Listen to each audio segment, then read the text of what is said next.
Why did women in 1148 face heartbreaking challenges just to have a friend?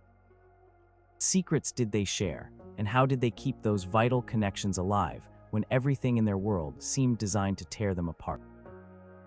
Number 1. The unseen architects of life. Why female friendships were more than just nice.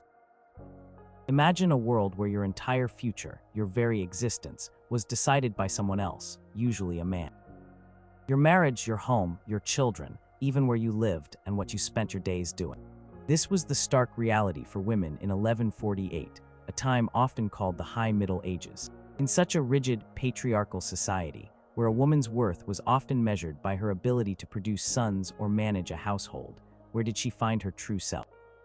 Where did she find solace, understanding, and the courage to face another day? The answer, often unspoken and sometimes hidden from the historical records dominated by men, lay in the deep, intricate, and utterly vital bonds of female friendship. These were not casual acquaintances. These were lifelines. For a woman navigating a world that offered her little agency, where her voice was often ignored outside the domestic sphere, the connection with another woman was a rare and precious commodity. It was a space where she could be truly seen, truly heard, without judgment or the constant pressure of societal expectation. Think about it, a young woman, perhaps married off at a tender age to a man she barely knew, moving to a new village or even a new castle, far from her childhood home and family. Who would she turn to when loneliness gnawed at her, when the responsibilities of her new life felt overwhelming, or when she faced the terrifying prospect of childbirth? Her new husband might be kind, or he might be a stranger. Her mother-in-law might be supportive, or she might be stern and demanding. But another woman, someone who understood the unique burdens and fears of their shared experience, could offer a form of empathy and practical advice that no one else could. These friendships were not just about emotional support. They were practical partnerships in survival. Medieval life was hard. From the constant threat of disease and famine to the grueling physical labor required just to keep a household running, women faced daily challenges that often required cooperation. Whether it was grinding grain, spinning wool, preparing food, tending to the sick, or raising children, many tasks were communal. These shared endeavors naturally fostered connections, but they also highlighted the absolute necessity of reliable allies. If a woman fell ill, who would ensure her children were fed? If she needed to borrow a tool or a few measures of wheat to stretch her meager supplies, who would she trust? It was often a female friend, someone who knew the precariousness of life firsthand, and who understood that today's help might be tomorrow's necessity. Yet despite their absolute necessity, these friendships were incredibly difficult to maintain. The very structures of medieval society, which made these bonds so crucial, also constantly threatened to pull them apart. Marriage could relocate a woman across vast distances, severing ties with everyone she had ever known. The rigid social hierarchy often dictated who could even speak to whom, let alone form a deep bond.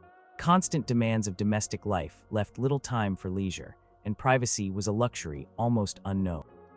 Even communication, the lifeblood of any lasting friendship, was a monumental challenge in an era without letters for the common folk or reliable travel.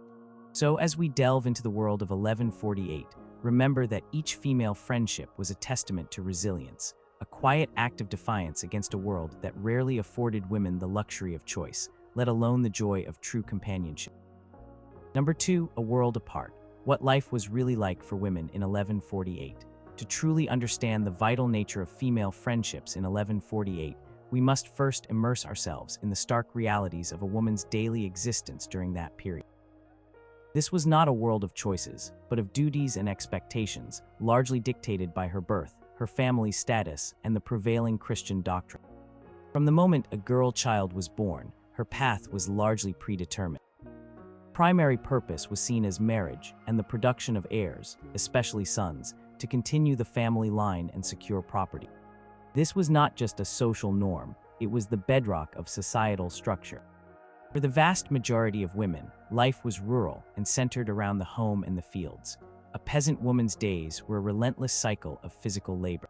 She would rise before dawn, often alongside her husband and children, to tend to livestock, work the land, or perform domestic chores.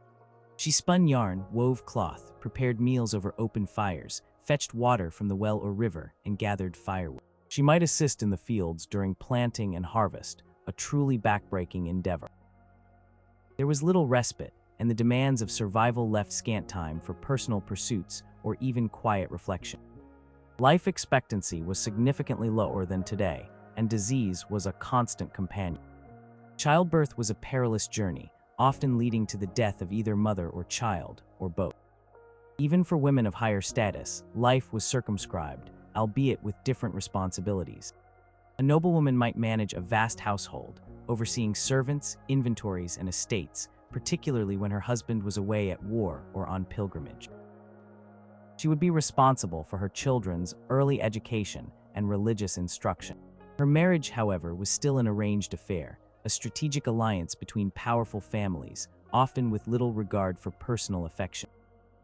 While she might not toil in the fields, her days were filled with administrative duties, social obligations, and the constant pressure to maintain her family's honor and standing.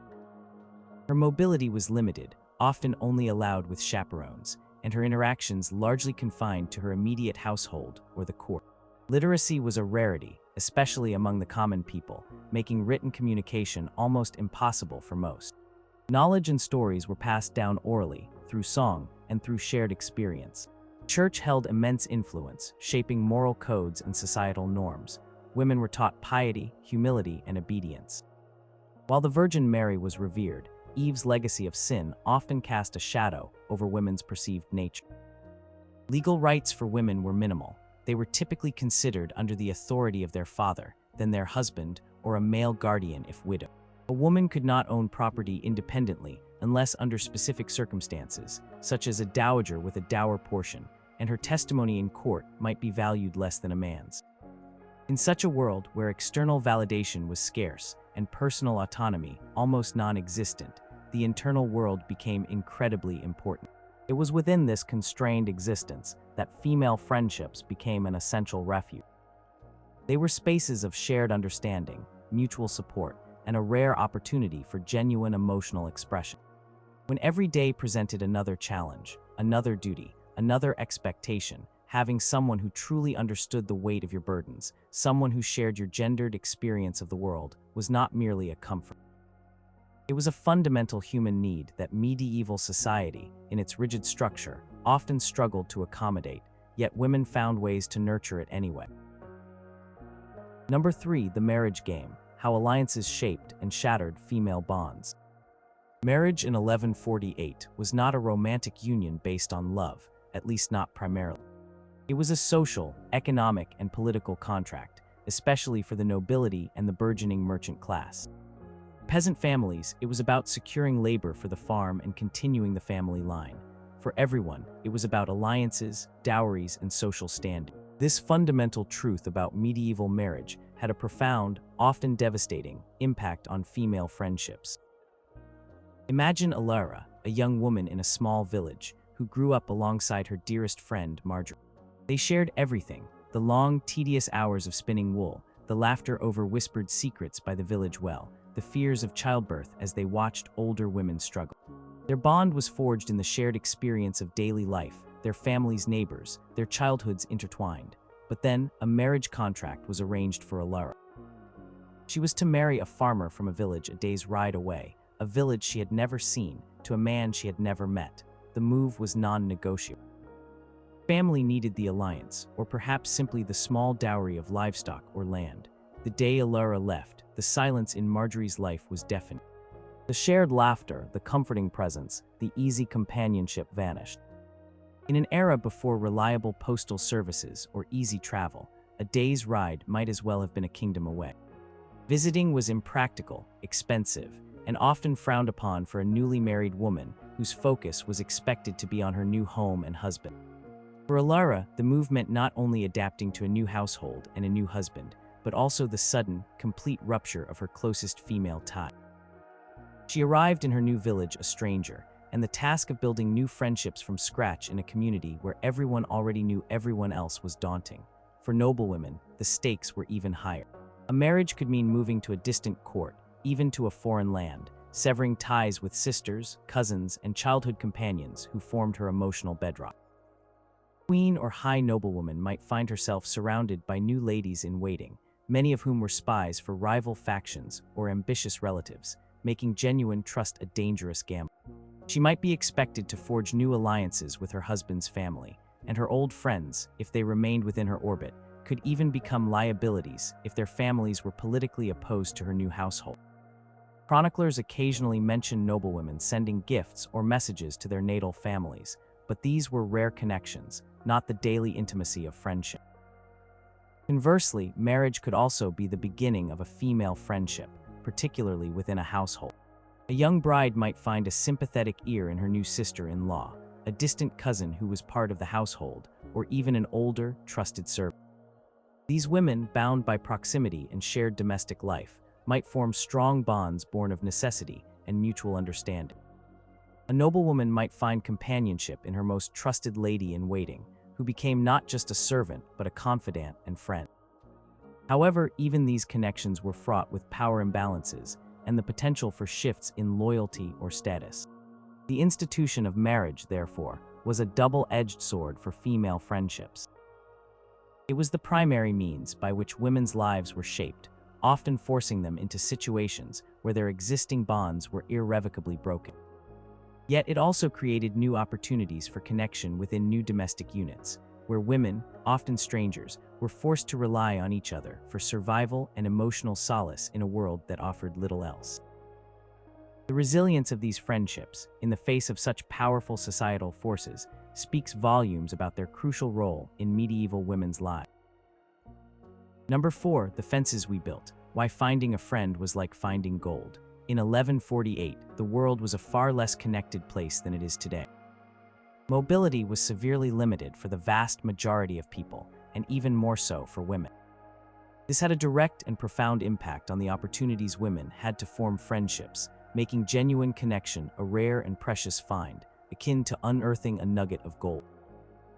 Peasant women, life revolved around their immediate village or hamlet. Their world was often confined to the few fields surrounding their homes, the church, the mill, and perhaps the nearest market town on specific days. Travel was slow, dangerous, and expensive. A journey of even a few miles could take hours on foot or horseback and expose one to bandits, wild animals, or harsh weather.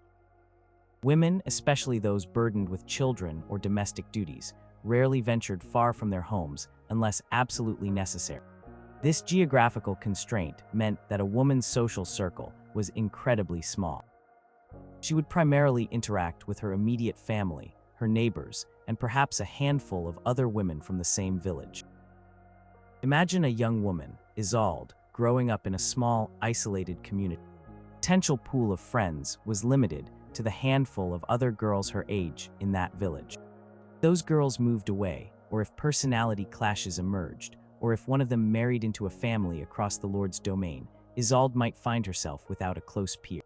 The concept of meeting new people, in the way we understand it today, simply did not exist. There were no clubs, no social events outside of church or village festivals, no easy way to connect with someone beyond the boundaries of your immediate known world. Even for noblewomen, while their households might be larger and more diverse, their opportunities for truly free interaction were curtailed. A noblewoman might reside in a castle or manor house, surrounded by her family, servants, and retainers. She might receive visitors, but these visits were often formal affairs, dictated by political or familial necessity, rather than casual social calls. Her interactions outside her immediate household were limited by propriety and the need for chaperones. She might never meet other noblewomen from distant regions unless they were related by marriage or gathered for a specific event like a pilgrimage or a courtly assembly. These interactions, while potentially forming bonds, were infrequent and often superficial compared to the daily intimacy needed for deep friendship.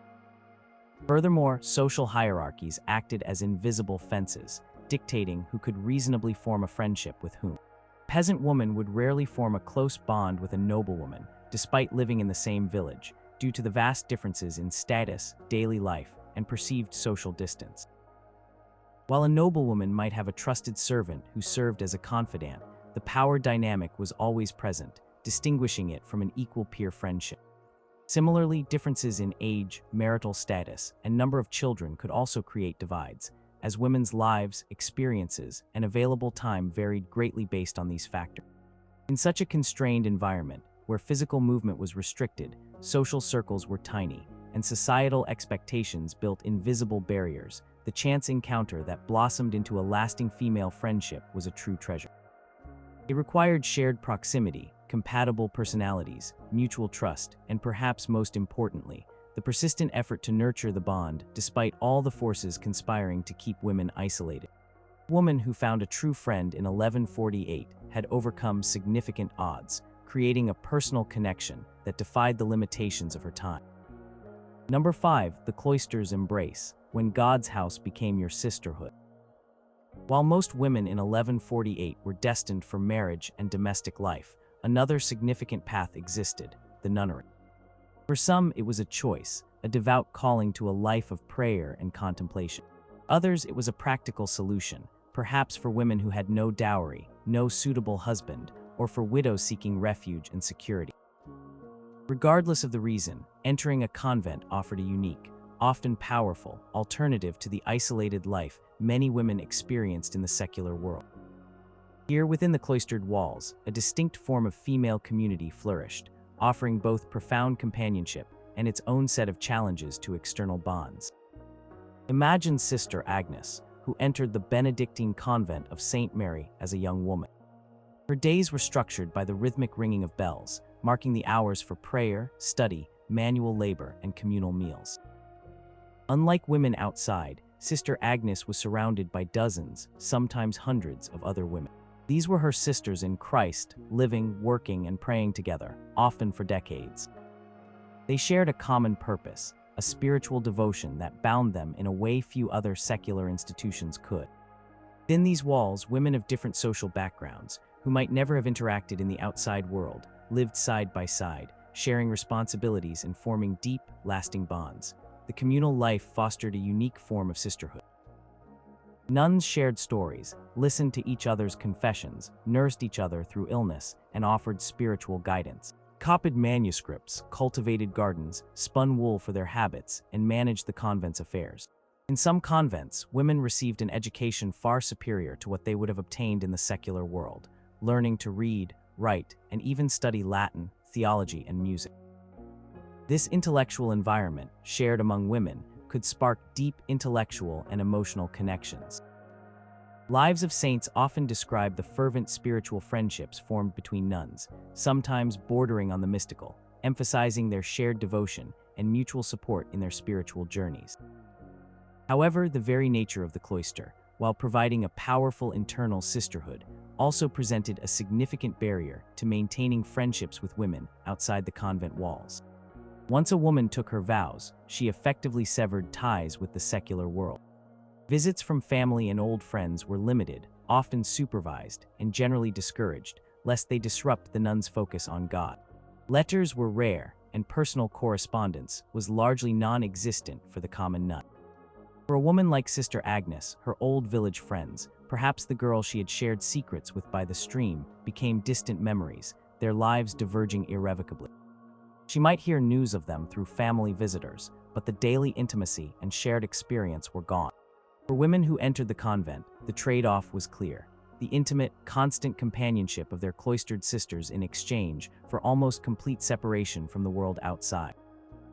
For those left outside, the loss of a friend to the convent was a permanent severance, a deep void in their social fabric.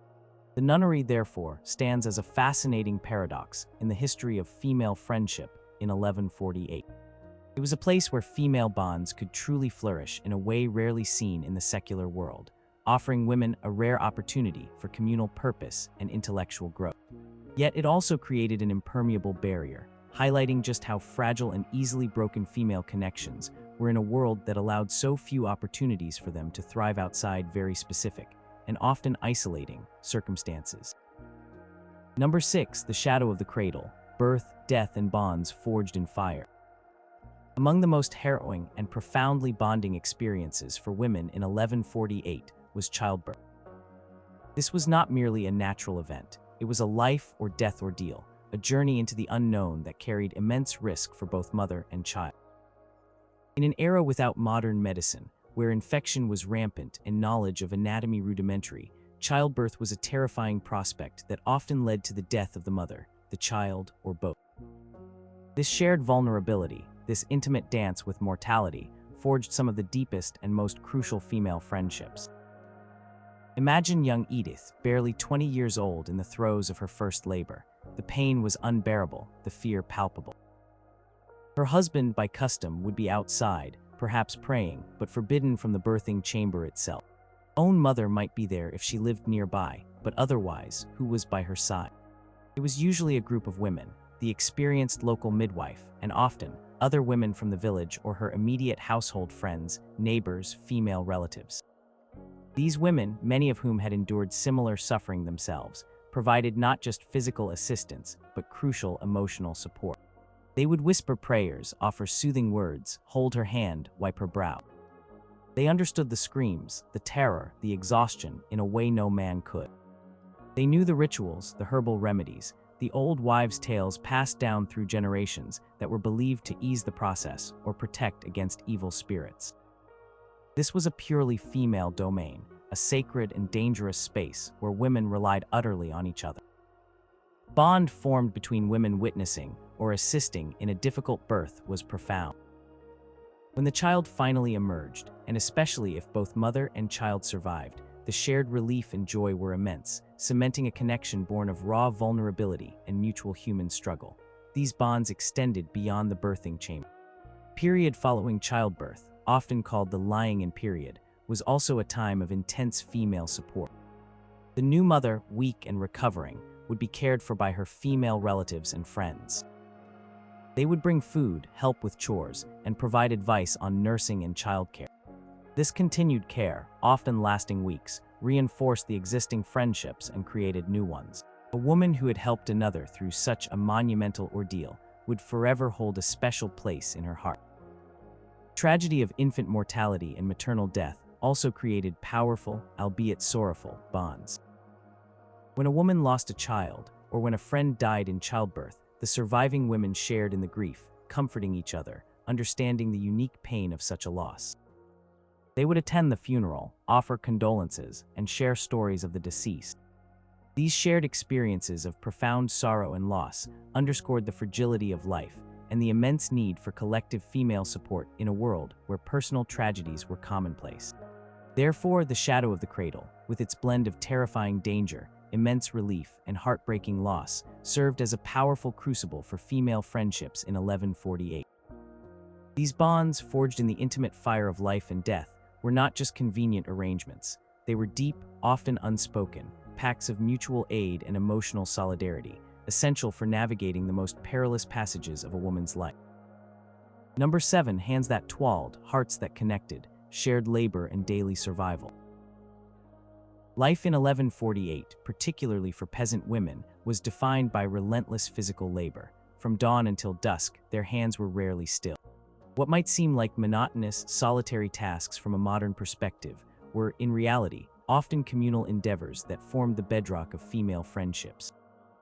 Shared work was not just about efficiency, it was about companionship, knowledge transfer, and the quiet forging of bonds. Consider the daily grind of processing raw materials. Spinning wool into yarn was an almost constant task for women. While it could be done alone, it was often a social activity. Women would gather in a neighbor's cottage, or perhaps in the village square on a pleasant day, their distaffs twirling, their fingers deftly handling the raw fleece.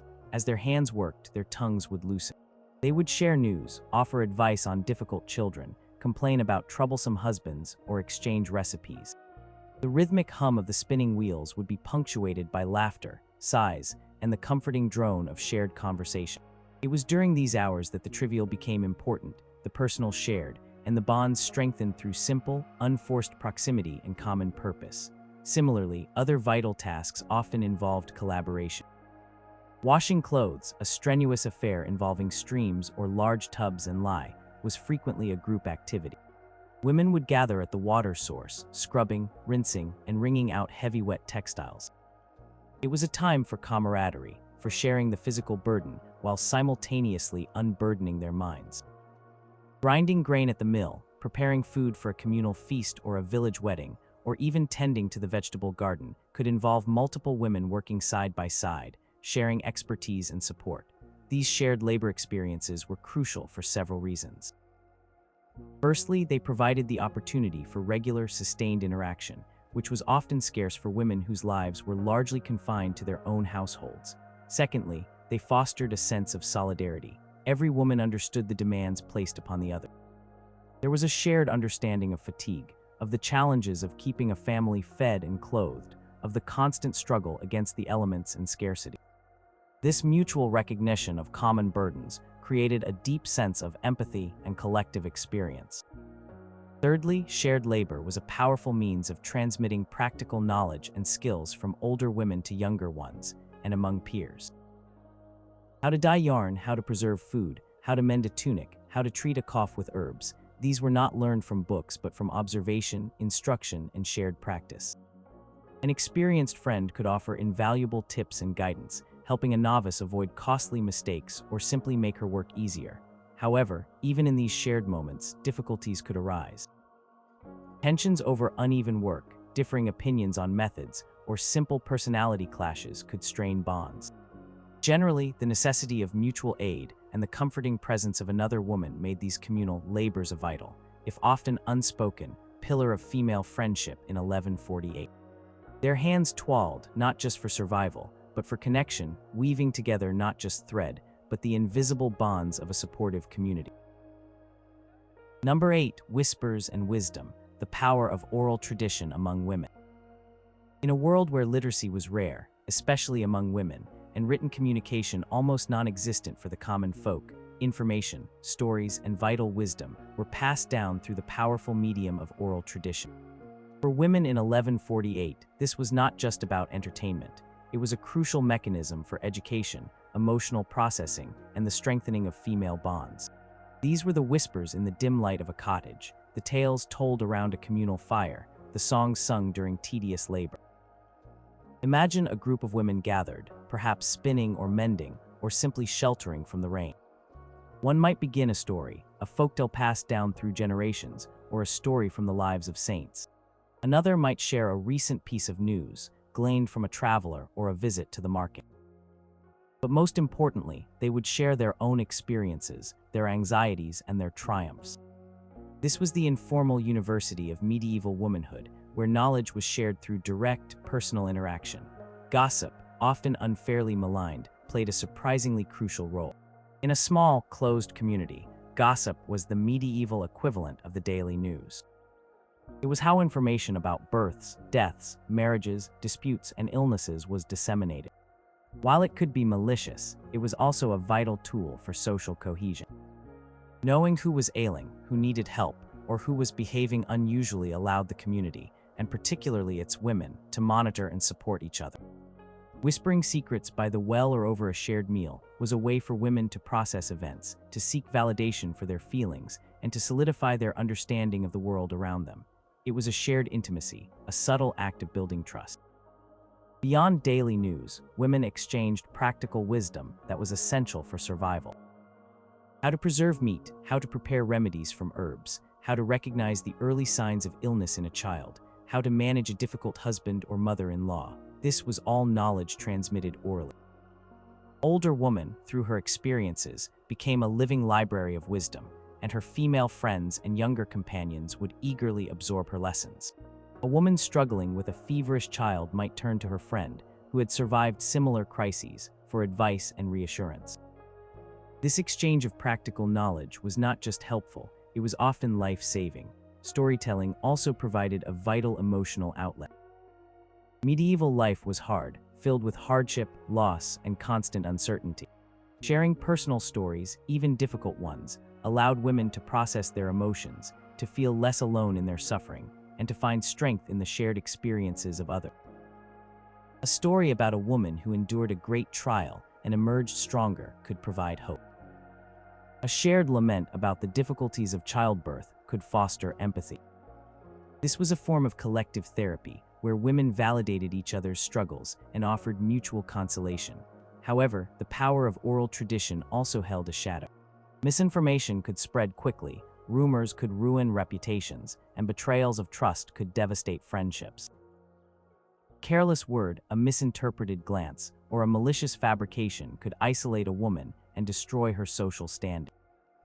The very intimacy that made these oral exchanges so powerful also made them incredibly vulnerable.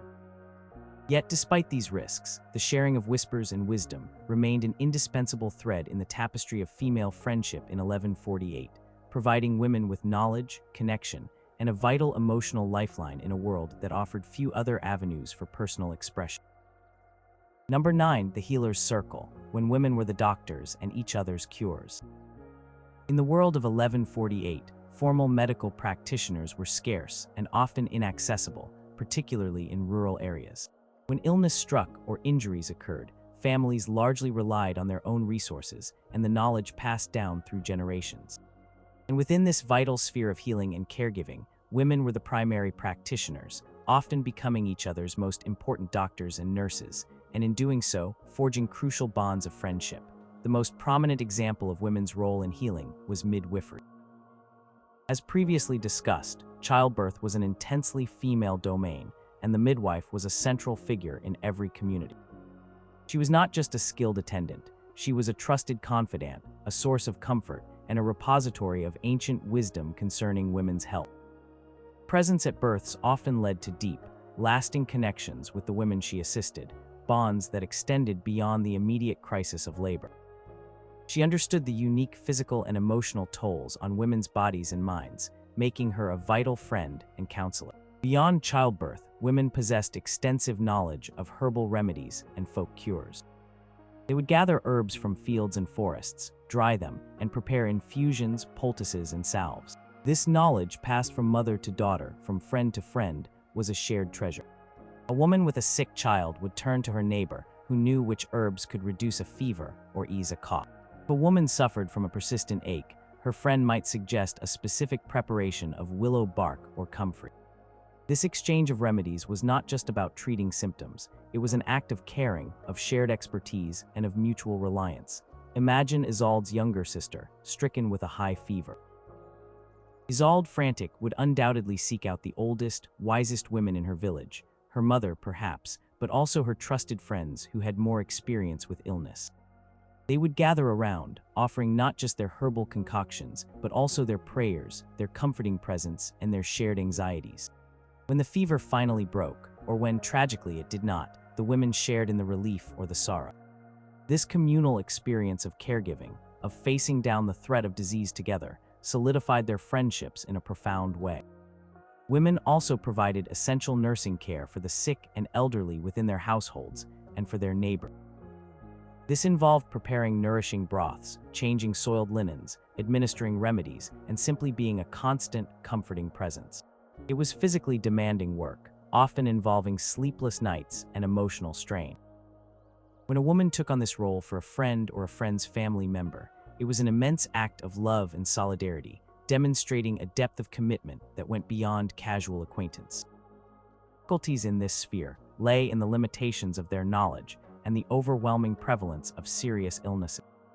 Despite their best efforts, many people died, leading to shared grief and a sense of helplessness.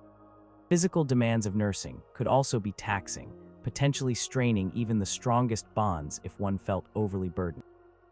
Yet in a world without formal hospitals or accessible doctors, women were the front line of defense against illness.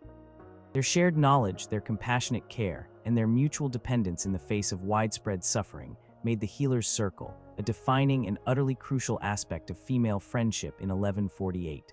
They were each other's cures, both for the body and the soul. Number 10, souls aligned, finding strength in shared faith and pilgrimage. In 1148, religion was not just a Sunday affair, it was the very lens through which the world was understood. Christianity permeated every aspect of life, from daily rituals to major life events. For women, shared religious devotion offered a powerful avenue for connection, fostering deep spiritual friendships that provided solace, hope, and a sense of belonging in an often harsh and uncertain world. These bonds, forged in prayer and piety, were both immensely crucial and sometimes difficult to maintain given the practicalities of medieval life. The village church was often the only public gathering place for women, aside from the market or the well. Attending Mass, participating in feast day celebrations, or observing the cycles of the liturgical year brought women together regularly. As they knelt side by side, sharing prayers, listening to sermons, and receiving the Eucharist, a sense of collective spiritual journey could develop. They might discuss the sermon afterwards, share reflections on the lives of saints, or seek spiritual guidance from each other during difficult times. This shared pursuit of salvation and understanding of God's will create a powerful common ground. Imagine two women, Avelina and Christine, meeting regularly at the local church. They might share stories of their daily struggles, then offer each other prayers and support rooted in their faith. If Avelina was worried about a sick child, Christine might suggest a specific saint to pray to or light a candle for her. This was more than just comforting words. It was a belief in shared spiritual intercession, a conviction that their prayers for each other truly mattered in the eyes of God. For women facing immense personal challenges, this spiritual companionship offered a profound source of resilience and hope. A particularly powerful expression of shared faith, though rare for most women, was pilgrimage.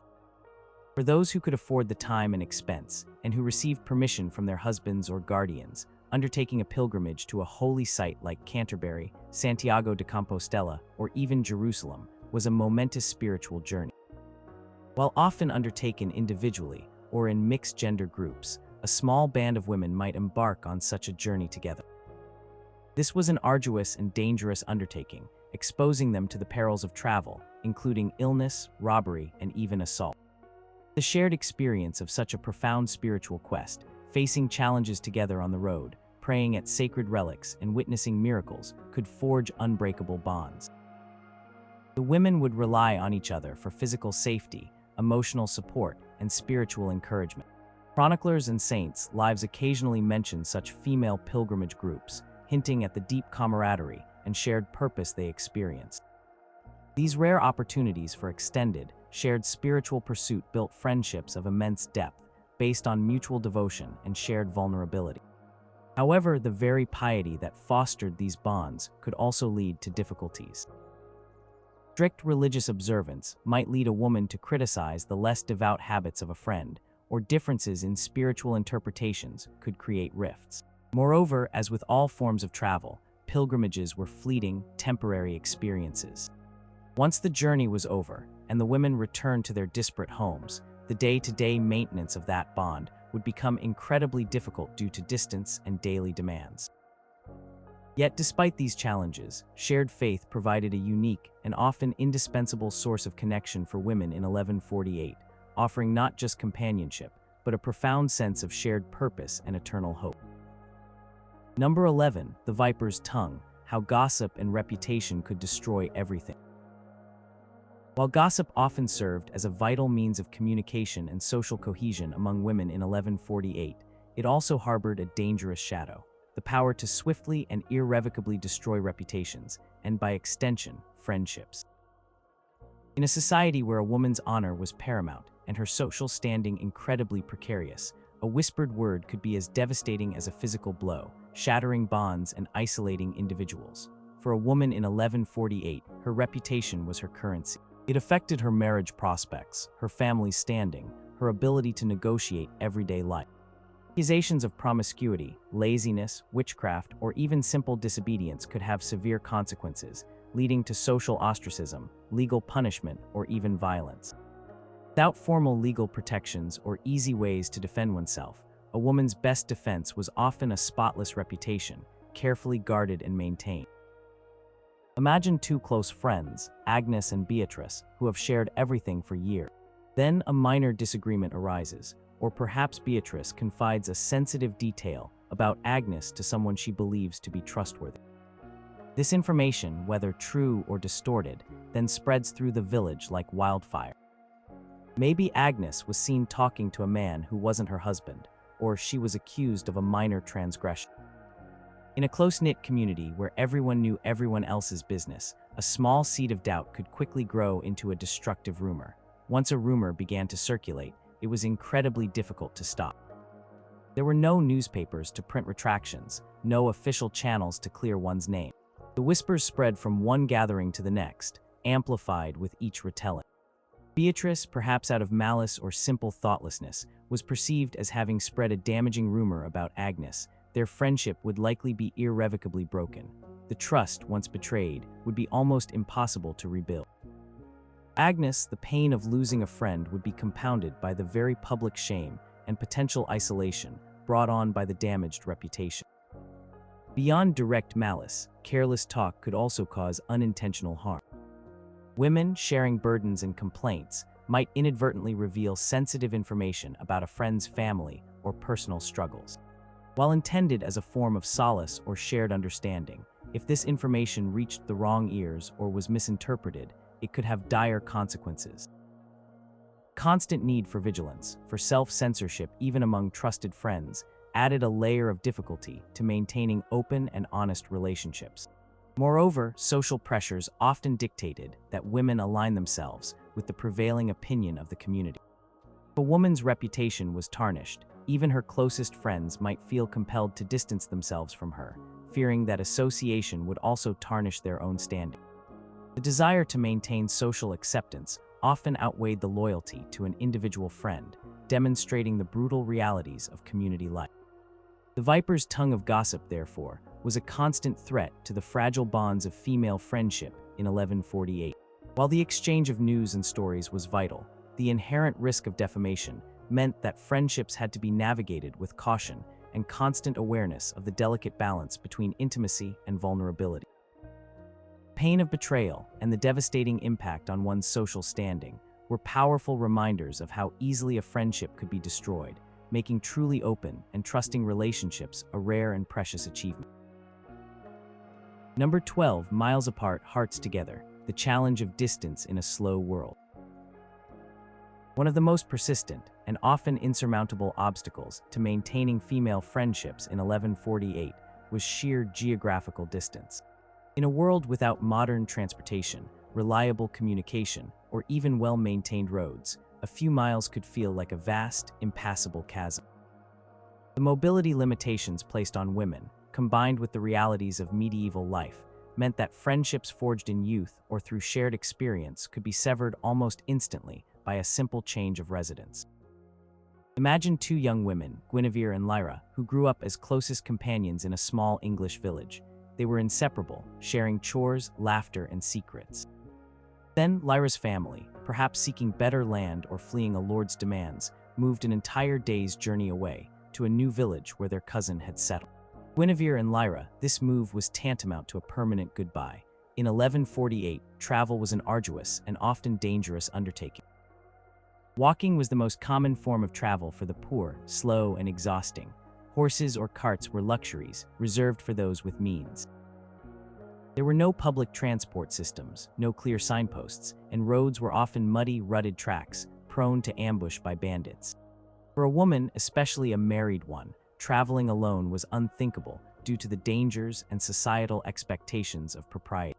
She would need permission from her husband or father, a male escort, and the financial means for the journey and stay.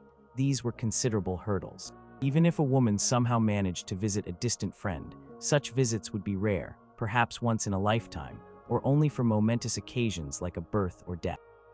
The daily informal interactions that sustain a friendship, the casual chat over a shared task, the spontaneous visit for comfort, the quick exchange of news were impossible. The very texture of friendship, built on shared moments and consistent presence, was stripped away by distance. The absence of reliable written communication exacerbated the problem.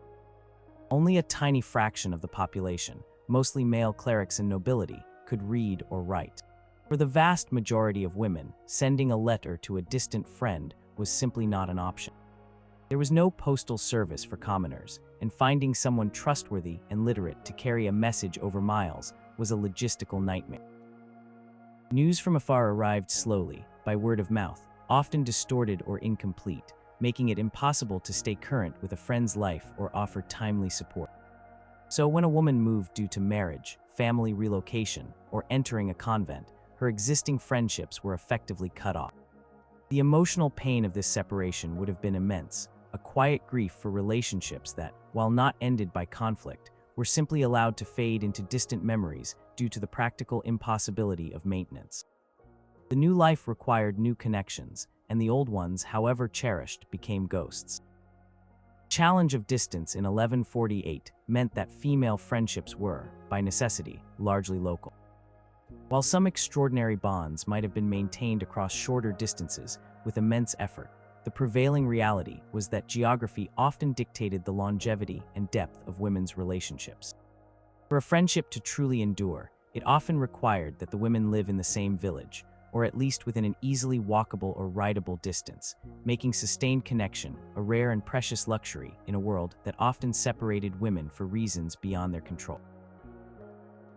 Number 13, the lady and the maid, navigating friendships across the ranks. Medieval society was rigidly hierarchical, divided by birth, wealth, and status. This social order permeated every aspect of life, including the very possibility and nature of female friendships. While women across different ranks shared common experiences of gendered life, the stark realities of social stratification made genuine peer friendships across these divides incredibly difficult to forge and maintain, often turning them into relationships of patronage and dependence rather than equality. Consider a noblewoman, Lady Eleanor, residing in her castle, and a peasant woman, Bridget, who works in the castle's kitchens or fields. Both are women, both likely married, both facing the perils of childbirth and the endless demands of their households. Their daily lives, their concerns, and their opportunities for interaction are vastly different.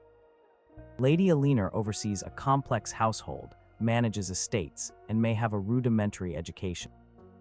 Bridget toils physically, her world circumscribed by the necessities of survival.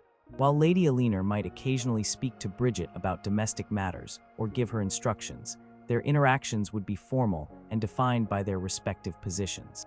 Friendship in the sense of an equal exchange of confidences, shared vulnerabilities, and mutual support would be almost impossible. The power imbalance was too great.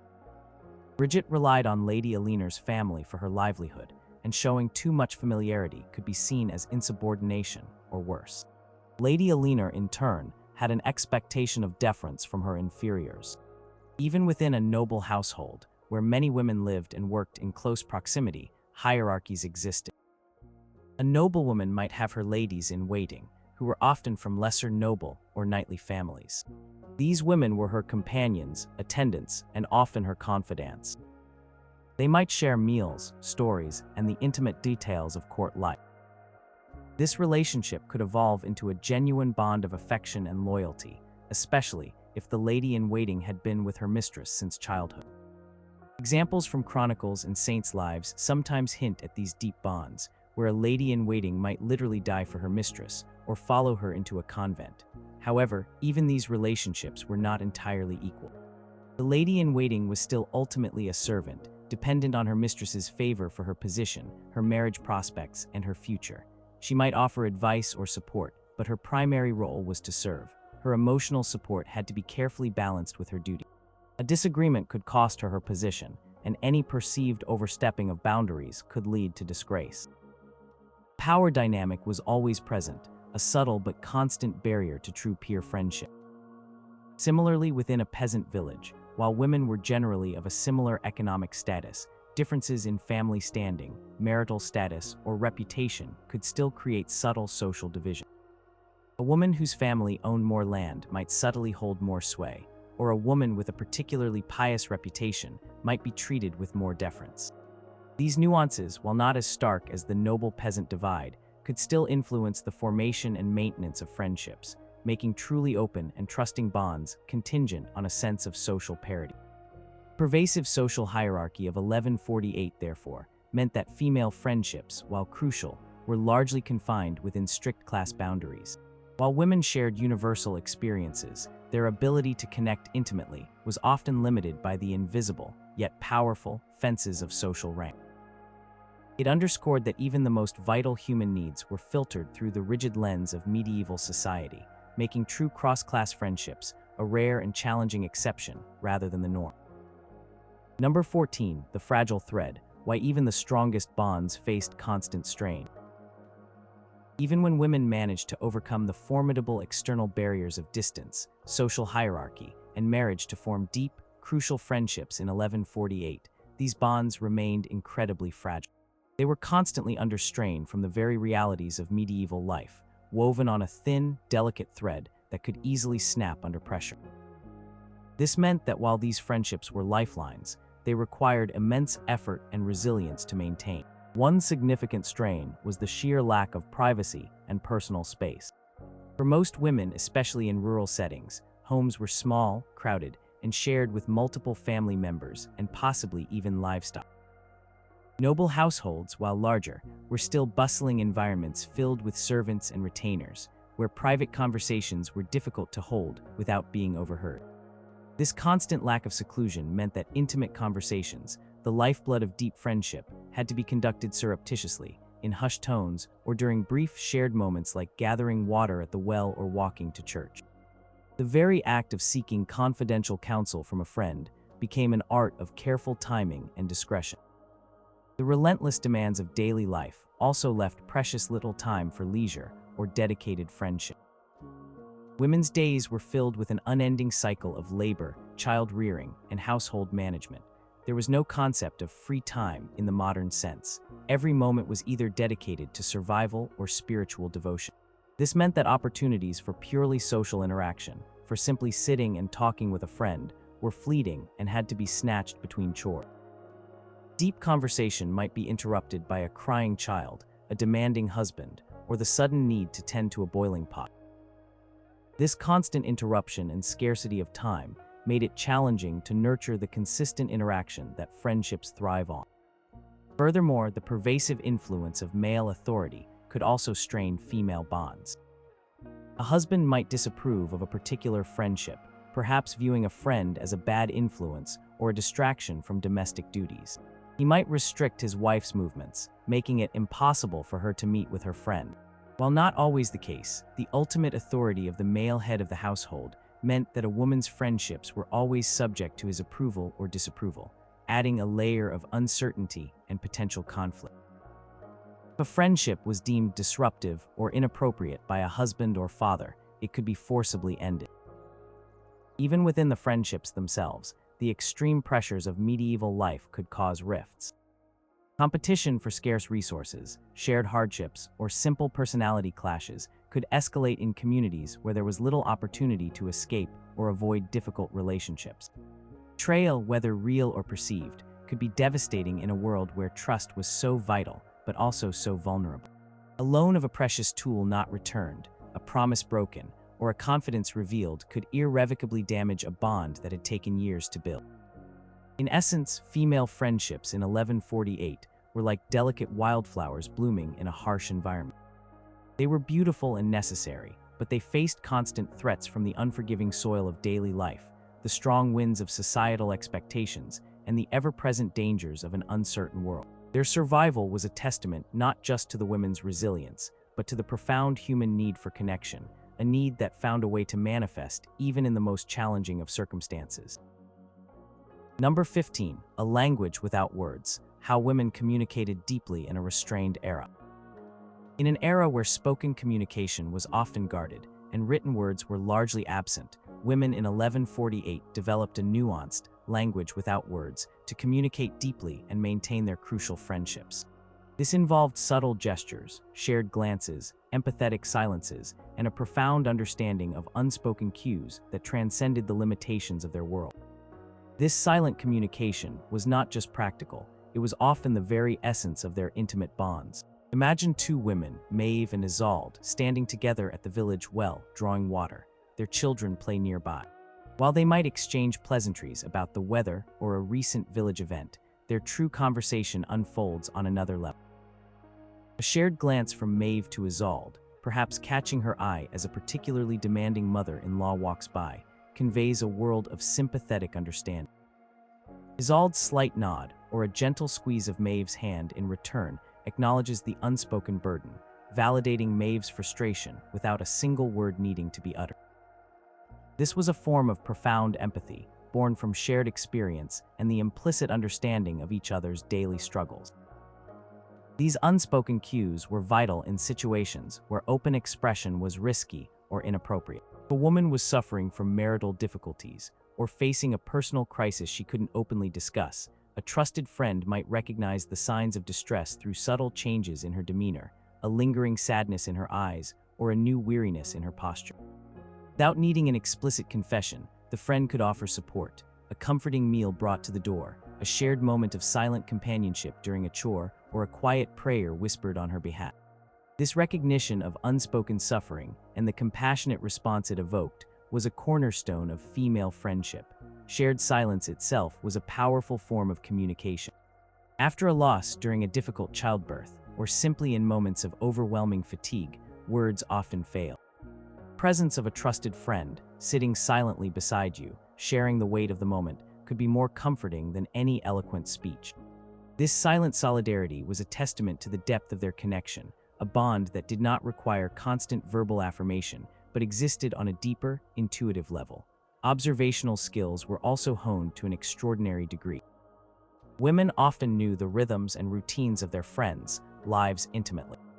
They could infer much about a friend's well-being from her children's demeanor, the cleanliness of her cottage, or the state of her garden. This constant, subtle observation allowed them to offer support proactively, often before a friend even had to articulate her need. If a friend's chickens were failing, or her crops looked thin, another woman might offer assistance without being asked, understanding the unspoken implication of the situation.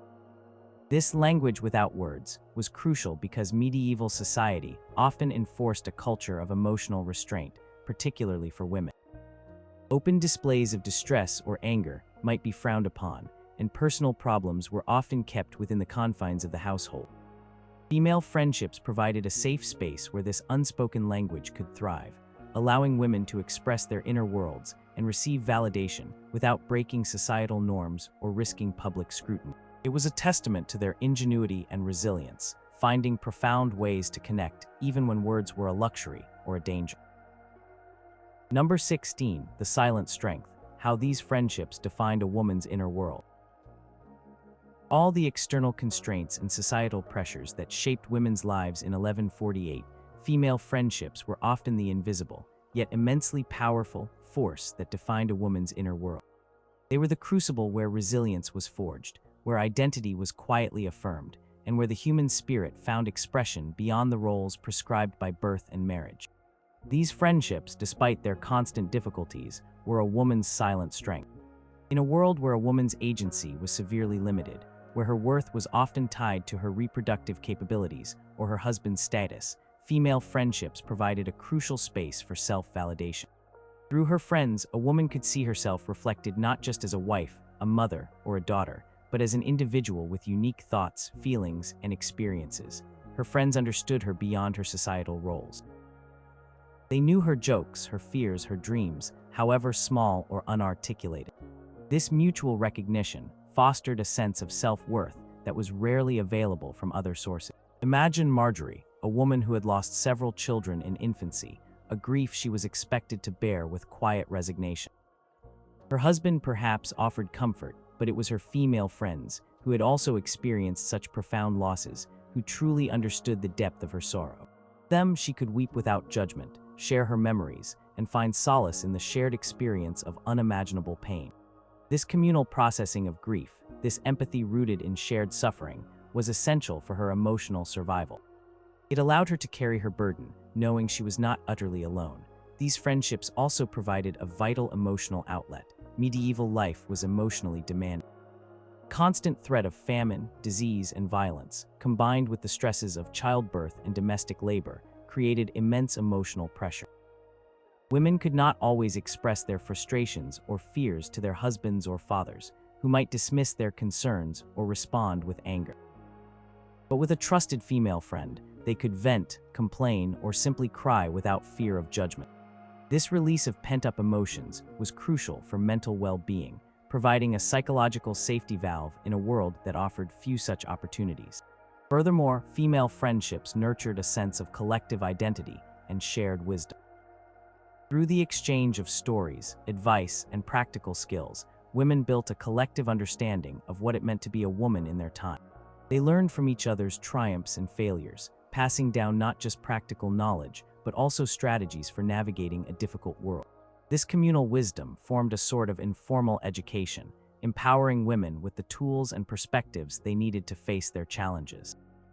It fostered a sense of solidarity, reminding them that they were part of a larger, resilient sisterhood, even if that sisterhood was largely invisible to the male-dominated historical record.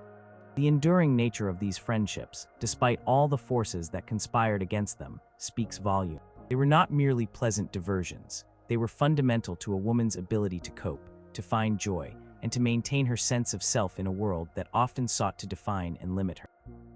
They were the silent, steadfast anchors in the turbulent seas of medieval life, providing comfort, understanding, and the quiet, yet profound, strength that allowed women to persevere. They were, in essence, the very bedrock of a woman's inner world, shaping her resilience and providing a vital source of light in often dim circumstances.